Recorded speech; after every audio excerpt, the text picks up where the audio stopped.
Perintah Kaisar Naga. Bab 221 sampai dengan 230. Audiobook Novel Silat. Episode 23. Dev bermaksud menunggu hingga 15 Juli untuk pergi ke pulau tanpa nama untuk melihat apakah ada peluang besar. Mungkin dia bisa membawa Yuki ke jalan keabadian. Apa? Aku nona tertua dari keluarga Su. Aku terburu-buru untuk menikahimu. Kamu tidak bahagia, kan? Melihat Dev berhenti berbicara, Yuki sedikit tidak senang. Tidak. Dev menggelengkan kepalanya. Saya anak laki-laki yang malang. Untuk dapat menikahi istri seperti Anda, itu seperti membakar banyak dupa, tetapi saya seorang pria. Bagaimana saya bisa membiarkan Anda mendukung saya? Saya harus berusaha untuk diriku sendiri, di masa depan, biarkan kamu menjadi orang yang dikagumi oleh dunia. Mendengar kata-kata Dev, hati Yuki menghangat dan dia tersenyum bahagia. Saya tidak berpikir bahwa Anda masih tahu kata-kata manis, tetapi Anda tidak perlu berkelahi lagi. Saya hanya meminta ayah saya untuk meletakkan seluruh harta keluarga Su di bawah nama Anda. Ya, bagaimanapun, perusahaan saya telah memberikannya kepada Anda sekarang. Biarkan Anda menjadi ketua, dan tidak peduli dengan perusahaan lain. Bagaimanapun, dia hanya memiliki saya sebagai putri satu-satunya. Dev terdiam, apa perbedaan antara membesarkannya? Oke, izinkan saya memberitahu Anda sesuatu yang serius. Bagaimana bahan obat yang saya minta untuk Anda siapkan, sudah lama sekali. Dev tahu bahwa masalah pernikahan tidak bisa lagi terjerat dengan Yuki. Mungkin gadis ini akan membawanya untuk mengajukan sertifikat besok. Harusnya hampir. Aku akan mendesakmu besok, dan kemudian memberikannya padamu. Karena semua kebutuhan Dev adalah beberapa bahan obat yang berharga, itu membutuhkan waktu. Selama waktu ini, Yuki tidak mencari Dev, tetapi pergi kemana-mana untuk mencari bahan obat. Tepat ketika Yuki berbicara, embusan angin tiba-tiba menyapu, dan kemudian bulan ditutupi oleh awan hitam. Sepertinya akan turun hujan. Bergemuruh. Setelah kilatan petir, guntur besar meledak. Apa? Yuki menjerit, tangannya bergetar, dan mobil itu bergegas ke parit di sampingnya.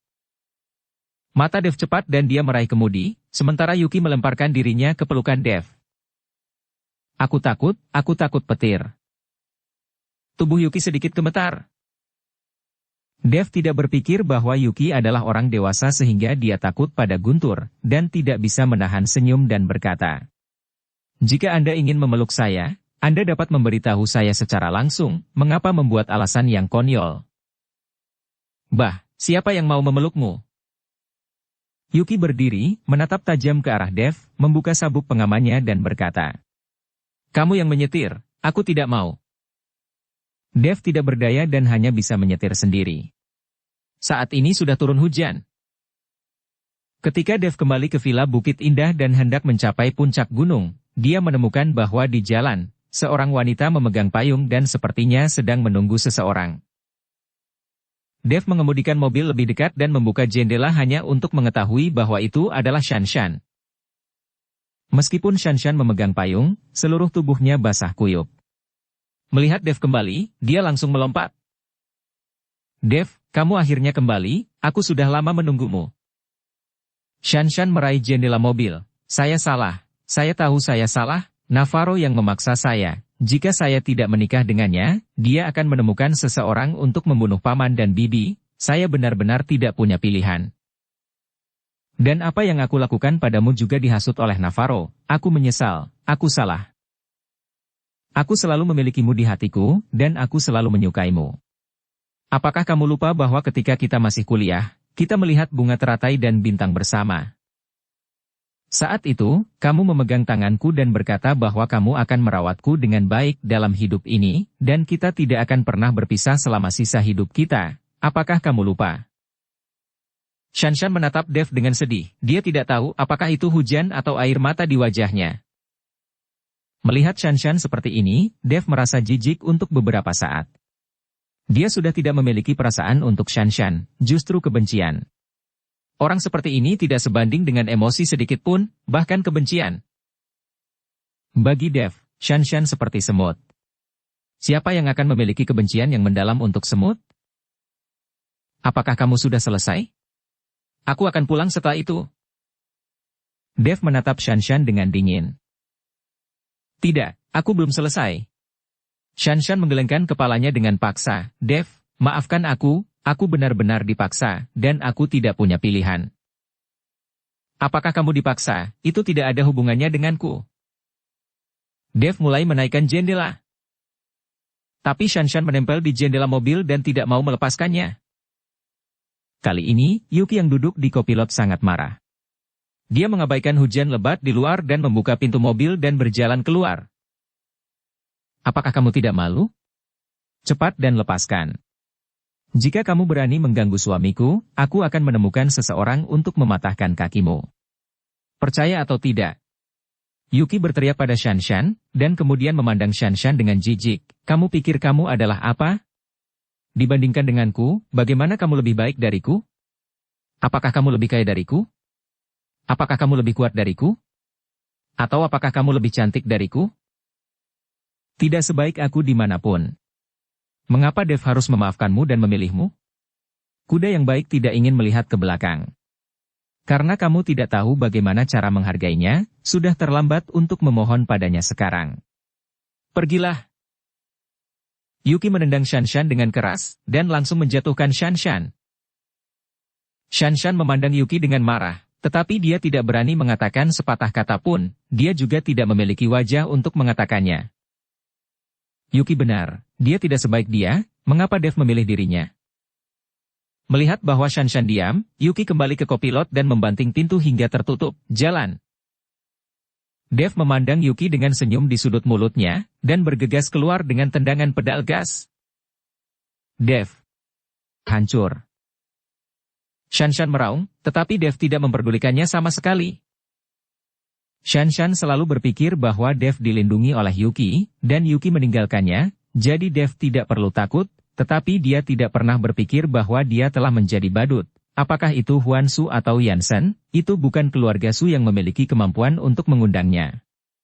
Ini semua karena Dev. Shanshan benar-benar tidak mengerti mengapa Dev berubah sehingga orang-orang besar ini menghormati Dev. Mengapa kamu tertawa? Apakah menurutmu aku sangat galak? Yuki memelototi Dev dan bertanya. Dev buru-buru menggelengkan kepalanya, tidak galak, aku suka karakter seperti ini. Betulkah? Yuki tersenyum, dia beruntung merayu suamiku di depanku dan tidak menemukan seseorang untuk mematahkan kakinya. Segera, mobil berhenti dengan mantap di depan villa, dan Dev keluar dari mobil dan berkata kepada Yuki. Kamu bisa kembali. Kemana aku pergi? Aku basah kuyup. Jika aku kembali seperti ini, aku akan masuk angin. Yuki keluar dari mobil saat dia mengatakan itu. Apa maksudmu? Kamu tidak ingin tinggal di sini, kan? Dev bertanya dengan heran. Ada apa? Apa yang salah dengan aku tinggal di sini? Ada begitu banyak kamar di sini, mengapa aku tidak bisa tinggal? Kamu tidak ingin aku tinggal di kamar yang sama denganmu, kan? Jangan delusi. Setelah Yuki selesai berbicara, dia berjalan langsung ke villa. Dev menatap punggung Yuki dengan ekspresi tak berdaya di wajahnya, tetapi hatinya sudah diliputi kegembiraan. Meskipun dia telah menjadi seorang kultivator dan kepribadiannya telah banyak berubah, Dev tetaplah seorang pria. Pria normal, jadi apa yang dipikirkan pria, dia juga berpikir. Dev, ini sangat larut dan hujan deras, kemana kamu pergi? Mendengar suara pintu terbuka, Selin datang dengan suara khawatir. Bibi, maafkan aku, kami naik gunung dan kembali terlambat. Mendengar suara Selin, Yuki buru-buru menjelaskan. Oh, ternyata Yuki. Tidak ada hubungannya. Cepat duduk. Di luar hujan sangat deras, apakah kamu basah? Ketika Selin mendengar bahwa itu adalah suara Yuki, senyum memenuhi wajahnya. Dia melangkah maju dan menyentuh Yuki, dan menemukan bahwa Yuki basah, dan berkata dengan sedikit khawatir, lihat, dia benar-benar basah, dan Bibi tidak punya sedikit pakaian, jadi kamu tidak bisa menggantinya, apa yang harus dilakukan? Bibi, jangan khawatir, ada kamar di lantai atas dengan pakaianku, aku akan menggantinya. Yuki tersenyum ringan. Oh, lihat ingatanku, aku lupa, ini rumahmu, tentu saja akan ada pakaianmu. Cepat pergi dan ganti baju, jangan sampai masuk angin. Selin mendesak Yuki untuk berganti pakaian, dan kemudian Selin memanggil Dev dan berkata, Dev, kamu harus memperlakukan Yuki dengan baik, dia adalah wanita tertua yang kaya. Kami sangat salah paham, dia tidak marah, dan dia masih baik. Aku tidak suka kamu miskin, dan aku tidak suka aku buta. Kamu bisa menanganinya dengan tulus. Bu, jangan bicarakan ini dulu. Aku akan menyembuhkan matamu dulu. Matamu telah dibutakan oleh tangisan. Mudah disembuhkan. Dengan kuas roh dan Chin Nabar, Dev dapat dengan mudah menyembuhkan mata ibunya. Besok, ketika Yuki telah menyiapkan obat dan memurnikan beberapa ramuan obat, maka mata ibunya akan sembuh total. Jangan bujuk aku, mata ibu tidak akan sembuh. Selin tidak percaya Dev bisa menyembuhkan matanya sama sekali, sudah beberapa tahun, dan aku sudah terbiasa. Bu, duduk dan jangan bergerak, kamu akan segera bisa melihat semuanya. Dev membantu Selin untuk duduk, dan kemudian mengeluarkan kuas roh dan Chin Nabar. Mata Selin terbuka saat ini, tetapi matanya tumpul, dan dia hampir tidak bisa melihat bola mata hitam di matanya. Dev memegang kuas roh, menarik napas, dan dengan ringan mencelupkannya ke Chin Nabar. Ketika ujung kuas menyentuh Chin Nabar, aroma samar tercium, dan Chin Nabar menghilang, langsung menyusup ke kuas roh. Ini sangat harum, Dev, benda apa itu? Hidung dan telinga Selin sangat sensitif karena matanya tidak bisa melihat. Bu, ini obat mujarab yang kuminta padamu dari gunung. Ini bisa menyembuhkan matamu. Mereka bilang itu pasti akan menyembuhkan matamu. Dev tidak memberitahu Selin yang sebenarnya, dia takut Selin akan kesulitan menerimanya sebagai seorang kultivator. Kamu nak, kamu pasti tertipu. Itu semua penipuan, kamu jangan percaya. Selin mengeluh kepada Dev, tetapi dia tidak bergerak. Jauh di lubuk hati, Selin masih memiliki sedikit fantasi, berfantasi bahwa ramuan yang diminta Dev benar-benar dapat menyembuhkan matanya. Siapa yang tidak ingin melihat dunia yang penuh warna ini? Meskipun Edward membawanya berkeliling puncak gunung dan menjelaskannya kepadanya dalam 2 hari terakhir, itu tidak mengejutkan seperti melihatnya dengan matanya sendiri. Selin terutama ingin melihat Yuki saat ini, dan ingin melihat seperti apa calon menantu perempuannya nanti. Dev memegang pena roh dan dengan ringan mengetuk mata Selin. Bu, mungkin sedikit sakit pada awalnya, Anda harus menahannya. Setelah Dev selesai berbicara, dia mengetuk mata Selin yang lain lagi. Aduh. Selin menjerit dan menutup matanya dengan erat, ekspresinya agak mengerikan dan menyakitkan. Mendengar seruan Selin, Edward, yang sedang tidur di kamar, keluar mengenakan pakaian. Dev, apa yang terjadi dengan ibumu? Edward melihat ekspresi Selin dan bertanya dengan panik. Ayah, jangan gugup, aku mengoleskan obat di mata ibu, dan mata ibu akan segera bisa melihat. Dev mengikuti Edward untuk menjelaskan. Segera, ekspresi wajah Selin perlahan meregang, dan rasa sakit menghilang. Perlahan, Selin membuka matanya. Ketika dia membuka matanya, yang menarik perhatian Selin adalah anak dan suaminya, Dev dan Edward. Wajah mereka penuh harapan. Dev. Aku benar-benar bisa melihatnya. Tubuh Selin bergetar karena kegembiraan, dia mengulurkan tangannya dan dengan lembut membelai wajah Dev.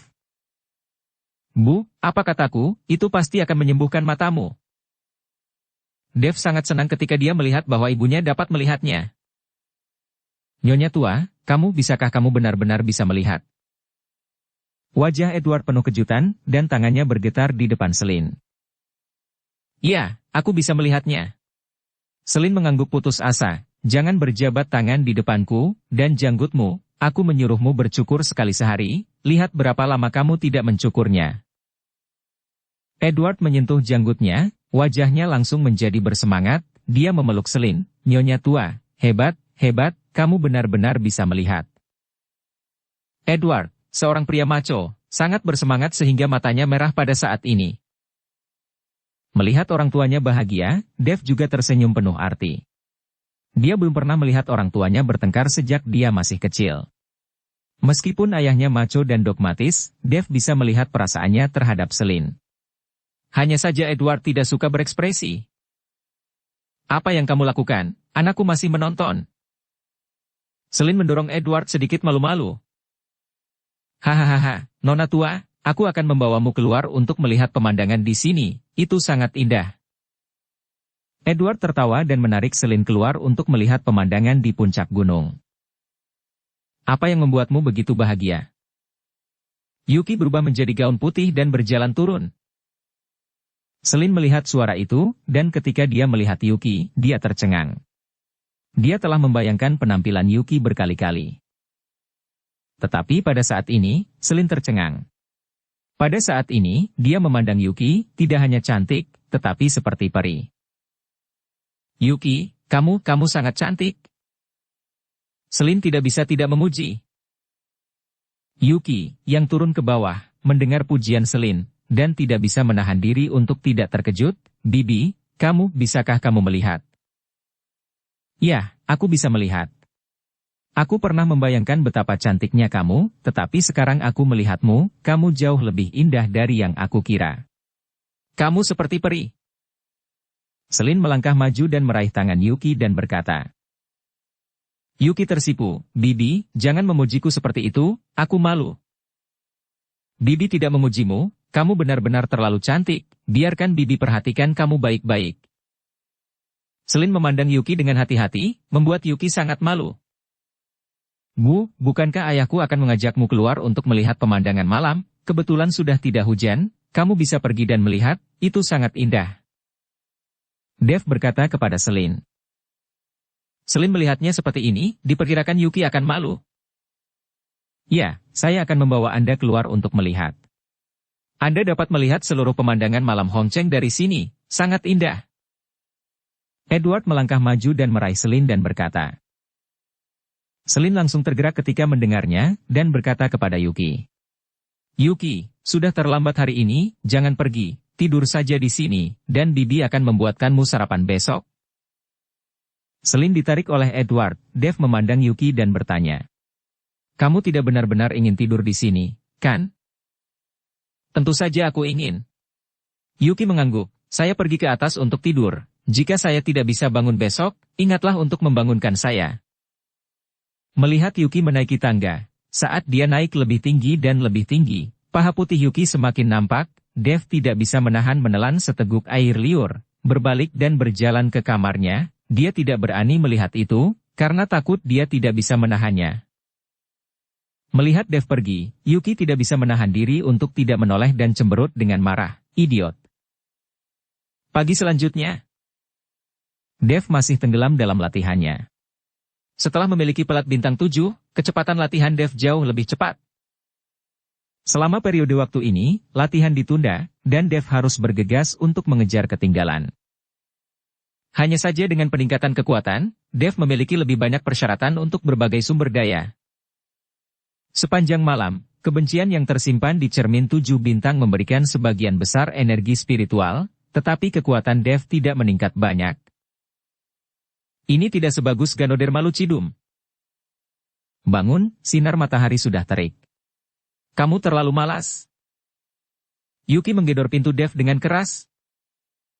Dev menghela nafas lega dan membuka matanya. Melihat cermin 7 bintang yang agak redup, Dev menghela nafas. Dia awalnya berpikir bahwa dengan cermin 7 bintang, dia bisa berlatih dengan tenang, tetapi sekarang sepertinya dia masih terlalu naif. Sekarang, sumber daya yang disimpan dalam cermin 7 bintang ini mungkin tidak dapat mendukung bahkan satu malam kultivasi. Tampaknya di masa depan, dia hanya dapat mengandalkan energi spiritual tipis untuk berkultivasi sedikit, tetapi jika dia ingin meningkatkan tingkat kekuatan, dia harus menunggu sampai lebaran monyet. "Tidak bisakah kamu bangun?" Yuki mengetuk pintu lagi. Dev bangun dari tempat tidur dan membuka pintu. Yuki memelototinya. "Makanannya sudah siap, cepat pergi makan." "Oh." Dev mendengus, dan kemudian berjalan langsung ke ruang makan, terlihat sedikit suram. "Aku mungkin tidak pergi ke perusahaan setiap hari di masa depan." Dev harus bergegas untuk berlatih. tidak mungkin pergi ke perusahaan untuk bekerja setiap hari, dan dia sekarang adalah ketua dewan, jadi dia tidak harus pergi setiap hari. Yuki tertegun sejenak, berpikir bahwa dia telah menyinggung Dev. Melihat ekspresi Yuki, Dev buru-buru menjelaskan, saya memiliki hal yang sangat penting untuk dilakukan, dan diperkirakan akan memakan waktu lama. Tidak apa-apa, perusahaan tetap berada di jalur yang benar. Yuki tersenyum sedikit. Setelah sarapan, Yuki pergi. Dia tidak bisa benar-benar tinggal di sini selamanya. Lagi pula, dia dan Dev belum menikah. Bahkan tidak ada pertunangan, dan tidak ada hubungan yang mapan, keduanya hanya diam-diam setuju satu sama lain. Setelah Yuki pergi, seseorang mengirim Dev 2 kantong ramuan obat, yang semuanya dia minta untuk disiapkan Yuki di awal. Ada banyak Ganoderma lucidum dan ginseng berusia ratusan tahun di dalamnya. 2 kantong ramuan obat ini mungkin bernilai jutaan. Ketika tas dibuka, Dev segera merasakan energi spiritual yang kuat memenuhi seluruh ruangan. Bahan obat yang berharga ini mengandung banyak energi spiritual, dan Dev tidak dapat mengendalikannya ketika dia merasakan energi spiritual yang kuat. Dia ingin memurnikan bahan obat ini menjadi pil pengumpul roh. Dalam hal ini, pil pengumpul roh akan lebih efektif daripada latihan Dev untuk 1 malam. Tapi pada akhirnya, dia bisa memurnikannya. Bahan obat ini akan digunakan untuk membuat pil obat untuk ibunya dan Huansu untuk menyembuhkan penyakit. Apa yang akan mereka lakukan jika mereka dibuat menjadi pil pengumpul roh? Menghilangkan gagasan memurnikan pil pengumpul roh, Dev mulai mencubit jarinya dan membaca formulanya. Sejumlah besar energi spiritual mengalir liar di dalam dantiannya. Segera, api biru samar muncul dari ujung jari Dev. Ini juga teknik alkimia yang Ryutua ajarkan padanya. Teknik alkimia ini tidak memerlukan tungku pil untuk membuat pil obat, tetapi itu menghabiskan banyak kekuatan spiritual. Semakin berharga pil obat, semakin banyak kekuatan spiritual yang dikonsumsi. Dev tidak memiliki tungku pil sekarang, jadi dia hanya bisa menggunakan teknik alkimia yang memakan energi spiritual semacam ini untuk memurnikan pil. Sekitar 1 jam kemudian, 3 pil obat muncul di tangan Dev.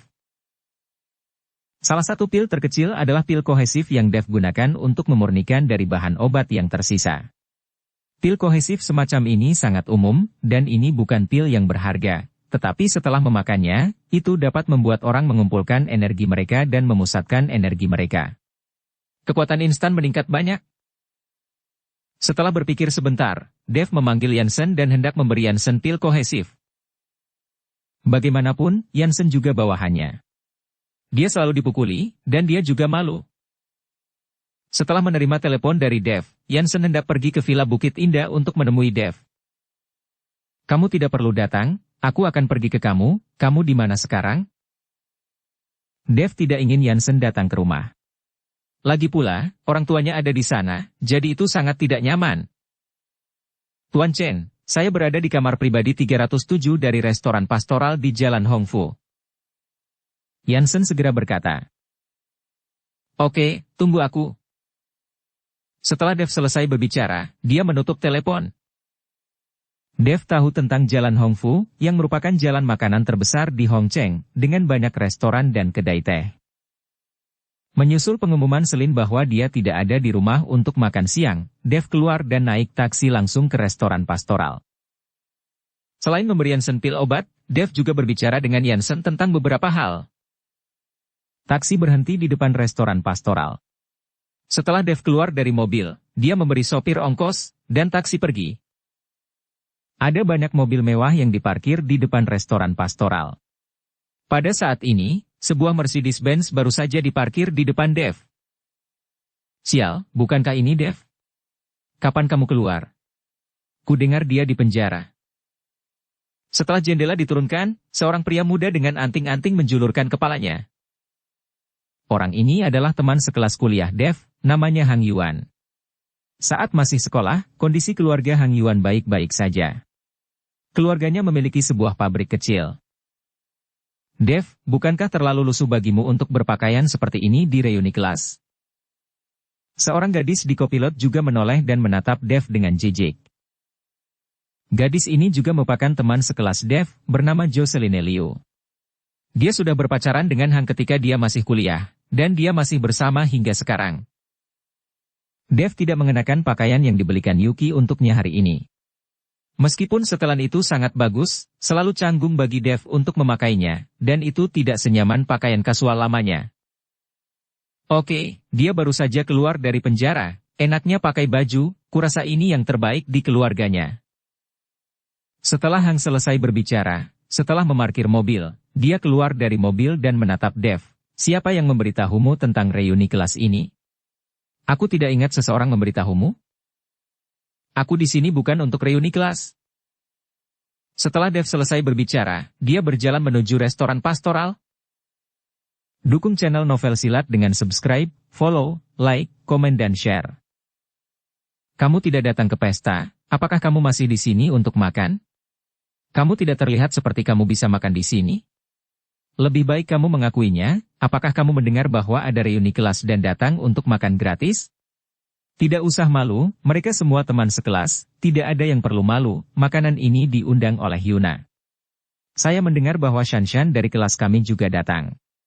Shanshan sekarang adalah nona muda dari keluarga Xiao, dan bisa makan bersamanya akan ada banyak kesempatan. Joseline menghentikan Dev dan mencibir. Joseline, apakah kamu benar-benar lupa, atau apakah kamu berpura-pura? Shanshan dulunya adalah pacar Dev, tetapi sekarang dia adalah nona muda dari keluarga Xiao. Bagaimana Dev bisa memiliki wajah untuk melihatnya? Hang mengangkat alisnya, Yin dan Yang dengan aneh berkata. Oh, ketika saya memikirkannya, Dev tampaknya telah dikirim ke penjara oleh Tuan Muda Xiao. Jika dia pergi ke reuni kelas lagi dan disalahpahami oleh Tuan Muda Xiao dan mengirimnya masuk, itu tidak layak. Tidak heran dia tidak berani pergi untuk berpartisipasi. Joseline melangkah ke samping, masuk, cari tempat untuk berjongkok, dan ketika kami selesai makan, Anda akan membawa sisa makanan. Melihat Joseline dan Hang mencibir padanya, Dev tiba-tiba tersenyum pahit. Ayo pergi, aku akan pergi ke reuni kelas denganmu. Dia tahu bahwa kedua orang ini memprovokasi dia. Dalam hal ini, Dev juga ingin melihat seberapa kuat teman-teman sekelasnya. Melihat bahwa Dev tidak tahan dengan kegembiraan dan tertipu, Joseline dan Hang saling tersenyum. Alasan mengapa mereka berusaha keras untuk mengundang Dev adalah untuk menginjaknya di reuni kelas, untuk meninggalkan kesan yang baik pada Shanshan.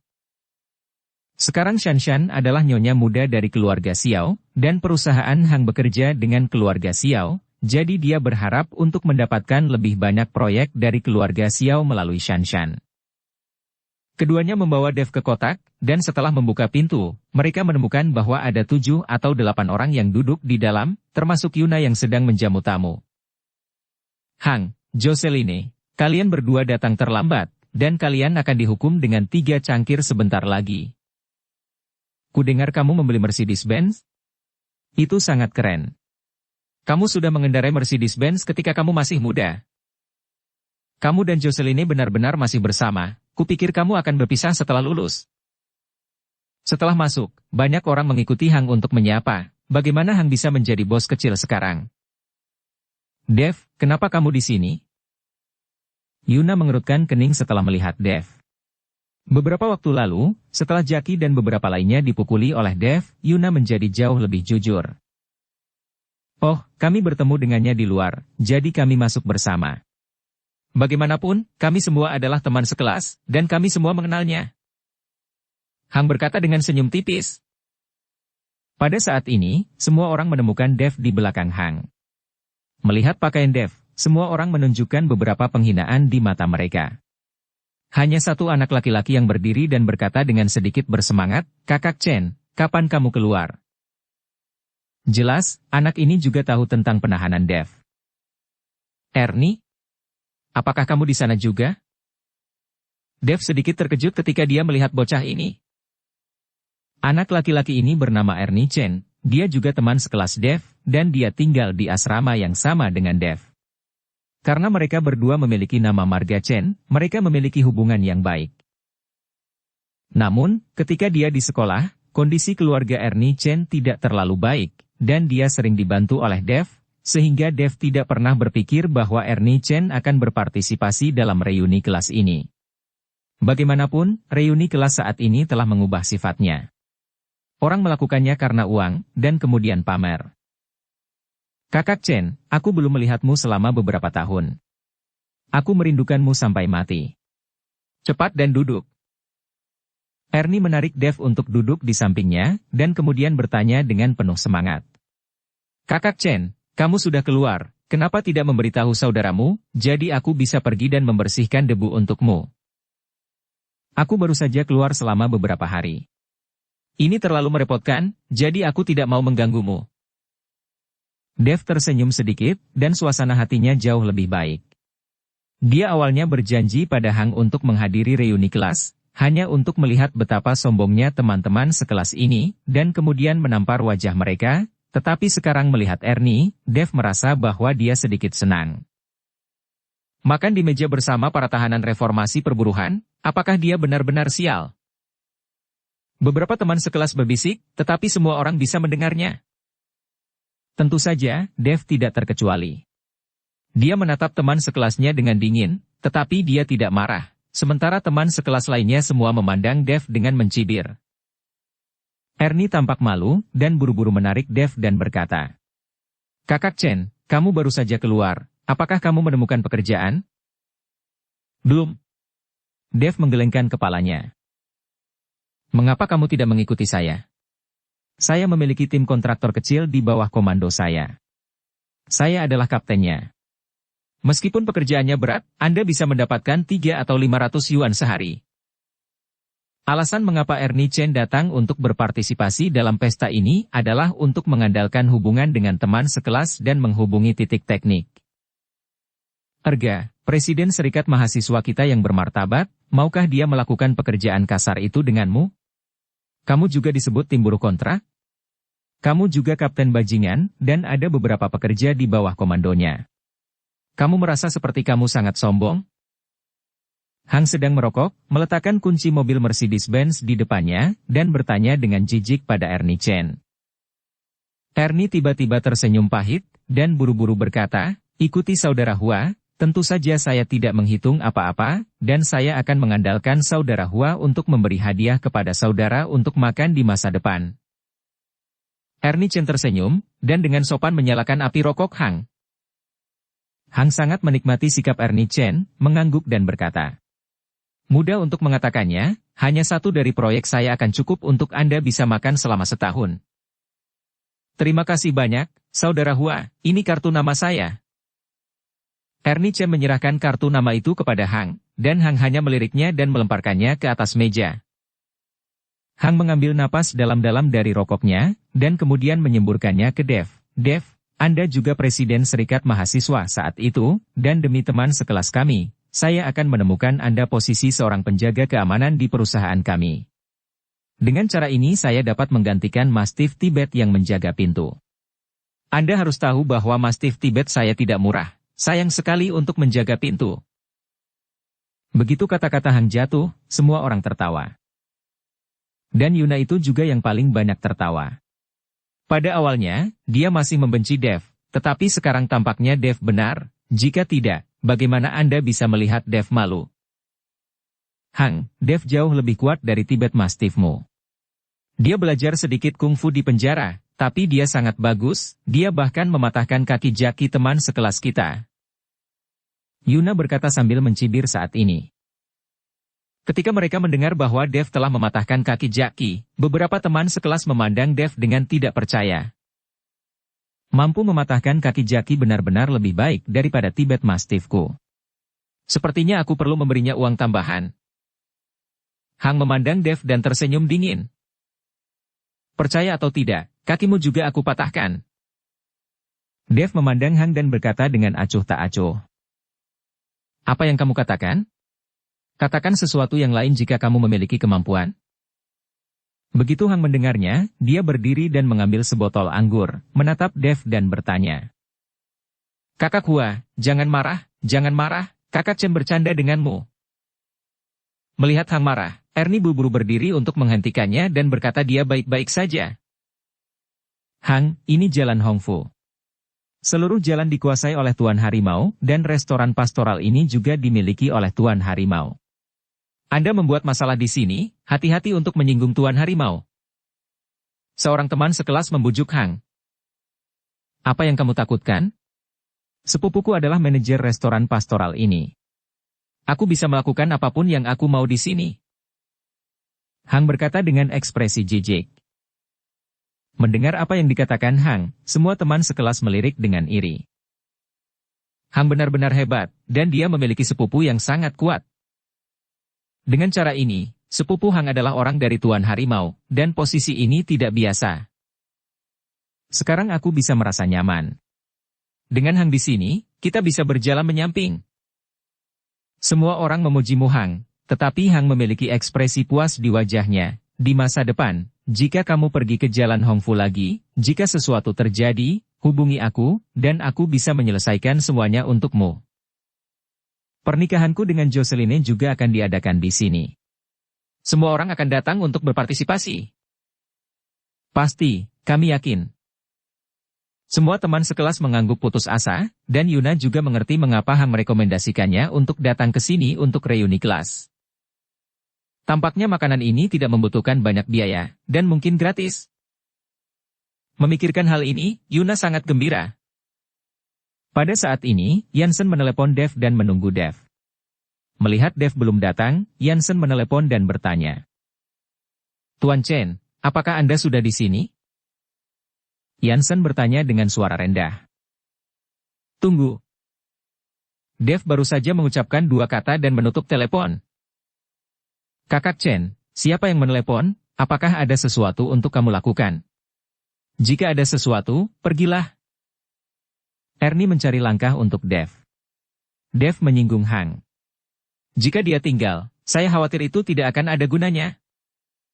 Tidak apa-apa, Yansen Lin menelepon. Dev meletakkan teleponnya. Yansen?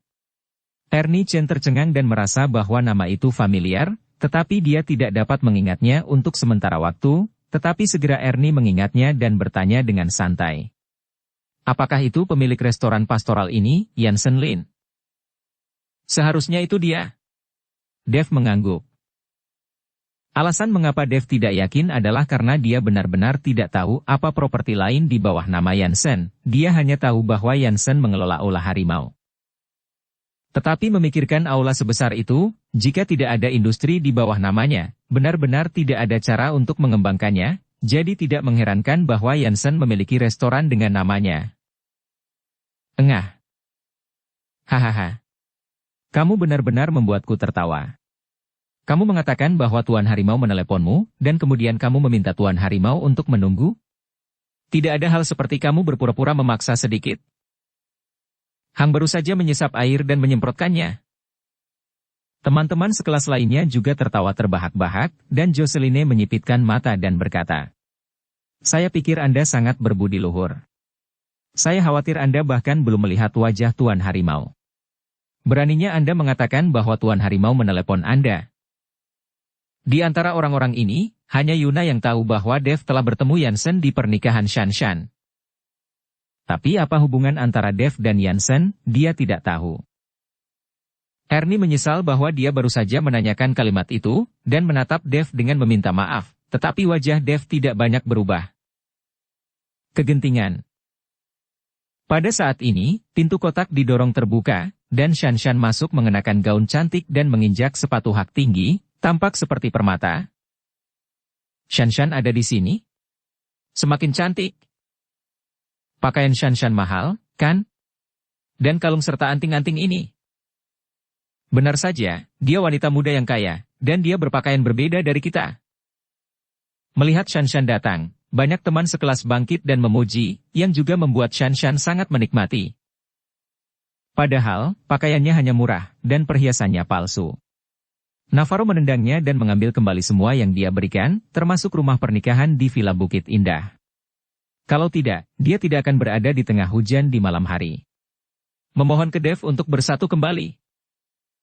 Kali ini, ketika dia datang ke reuni kelas, Shanshan secara khusus menyiapkan beberapa barang palsu. Dia tahu bahwa teman sekelas ini masih dalam kegelapan, dan dia tidak tahu bahwa dia telah ditendang oleh Navarro. Semua teman sekelas berdiri ketika mereka melihat Shanshan, hanya Dev yang masih duduk dan menyesap teh. Dev? Shanshan juga menemukan Dev sedang duduk saat ini, dan tiba-tiba terkejut. Tidak ada yang memberitahunya bahwa Dev akan menghadiri reuni kelas. Shanshan, Hang bertemu Dev dan mengajaknya untuk datang, tidak masalah. Melihat ekspresi terkejut Shanshan, Yuna bergegas menarik Shanshan, lalu berbisik di telinga Shanshan. Berkata, orang ini ada di sini tepat pada waktunya, biarkan dia mempermalukan dirinya sendiri di depan teman-teman sekelasnya, sehingga dia bisa melampiaskan amarahnya. Yuna, jangan tertipu. Shanshan memelototi Yuna dan menasihati Yuna. Shanshan tidak tahu apa identitas Dev sekarang, tetapi dia tahu bahwa orang-orang di sekitar Dev adalah orang-orang besar, bahkan keluarga Xiao tidak dapat dibandingkan dengan orang-orang besar. Yuna tertegun sejenak, dan memandang Shanshan dengan tidak percaya, tidak mengerti apa yang dimaksud Shanshan. Pada saat ini, Shanshan sudah berjalan ke sisi Dev, lalu mendorong Ernie yang duduk di samping Dev dan berkata, "Minggir, aku akan duduk di sebelah Dev." Oke. Beraninya Ernie menyinggung Shanshan, dia buru-buru mengangguk dan bangkit. Tapi baru saja bangun, dia ditarik oleh Dev, lalu menatap Shanshan dengan dingin dan berkata, "Aku benci bau di tubuhmu, pergilah." Ketika kata-kata Dev mendarat, semua orang terkejut, bahkan Ernie memandang Dev dengan tidak percaya. Sekarang Shanshan adalah wanita muda dari keluarga Xiao, beraninya dia berbicara dengan Shanshan seperti ini? Dev, bagaimana kamu berbicara? Kamu berbicara dengan Shanshan seperti itu. Percaya atau tidak, aku telah menghancurkanmu. Melihat ini, Hang menyadari bahwa ini adalah kesempatan bagus untuk menjilat Shanshan, dan segera meraung ke arah Dev. Tapi kemudian, reaksi Shanshan di luar dugaan semua orang. Saya melihat Shanshan memandang Hang dan meraung dengan dingin, "Diam untukku, bisakah kamu mengatakan sesuatu kepada Dev juga?" Hang tercengang dan tidak mengerti apa yang sedang terjadi. Setelah Shanshan menegur Hang, dia menunjukkan senyum masam dan berbisik lembut kepada Dev. "Kalau begitu aku akan duduk lebih jauh, berada di seberangmu, dan bisa mengawasimu sepanjang waktu." Setelah Shanshan selesai berbicara, dia benar-benar duduk di seberang Dev. Dengan senyum di wajahnya, dia tampak cukup bahagia. "Shanshan, kamu baik-baik saja?" Yuna bertanya di telinga Shanshan dengan tercengang. "Diam untukku." Shanshan memelototinya dengan tidak sabar, takut akan hal-hal buruk Yuna. Segera, anggur dan makanan disajikan, dan semua orang mulai makan dan minum. Mereka semua mulai menyerang Shanshan, memanggang dan menyajikan makanan, tetapi tidak ada yang memperhatikan Dev dan Ernie. Hanya Shanshan yang berusaha mati-matian untuk membiarkan Dev makan, dan membujuk Dev untuk minum lebih sedikit, melukai tubuhnya, dan berpura-pura berbudi luhur. Dev tidak masuk akal baginya. Dev tahu betul tentang perilaku asli Shanshan. Semua orang bingung dengan perilaku Shanshan, tetapi mereka tidak terlalu peduli. Mereka semua berpikir bahwa Shanshan menggunakan metode ini untuk mempermalukan Dev dan ingin memberitahu Dev bahwa pacar yang baik itu sekarang telah menjadi milik orang lain. Setelah 3 putaran anggur dan 5 rasa makanan, beberapa teman sekelas sudah mabuk. Hang juga tersipu, dan ketika dia bersemangat, dia mengikuti Shanshan dengan segelas anggur dan berkata, "Shanshan, mari kita bertemu dengan teman sekelas lama kita. Saya bekerja dengan keluarga Xiao sekarang.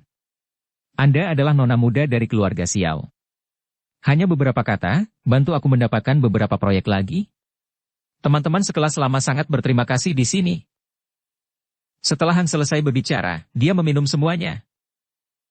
Hang memulai bersama, dan teman sekelas lainnya juga memohon kepada Shanshan untuk melakukan tugas. Beberapa ingin mencari pekerjaan, dan beberapa ingin membeli rumah.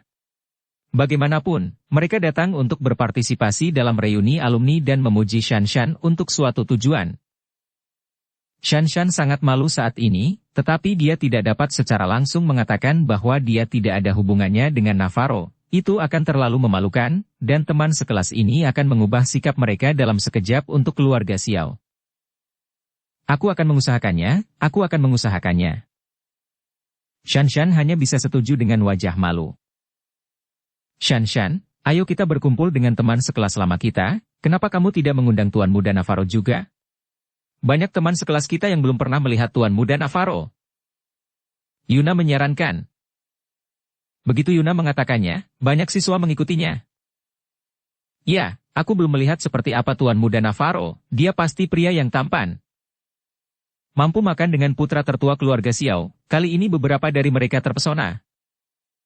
Shan, tolong undang Tuan Muda Navarro, saya telah mengundang Anda untuk makan ini. Saya memesan makanan dan sebotol anggur. Hang mengikuti Shan dengan penuh semangat. Dia sibuk. Shan mermas senyum masam dan berkata dengan canggung. Shan, Tuan Muda Xiao paling mendengarkanmu. Jika kamu membiarkan dia datang, bisakah dia tidak datang? Selain itu, jika kamu mengatakan bahwa Dev ada di sini, Tuan Muda Xiao pasti akan datang. Yuna dengan putus asa membujuk Shan, karena selama Navarro datang, dia tidak perlu membayarnya sendiri, Hang akan membayarnya. Shan membenci Yuna ini sampai mati saat ini, dan tidak sabar untuk mencekiknya sampai mati. Dia benar-benar tidak punya waktu dan sangat sibuk. Shan tidak berteriak setelah digigit sampai mati. Shan, kamu terlalu meremehkan kami teman sekelas.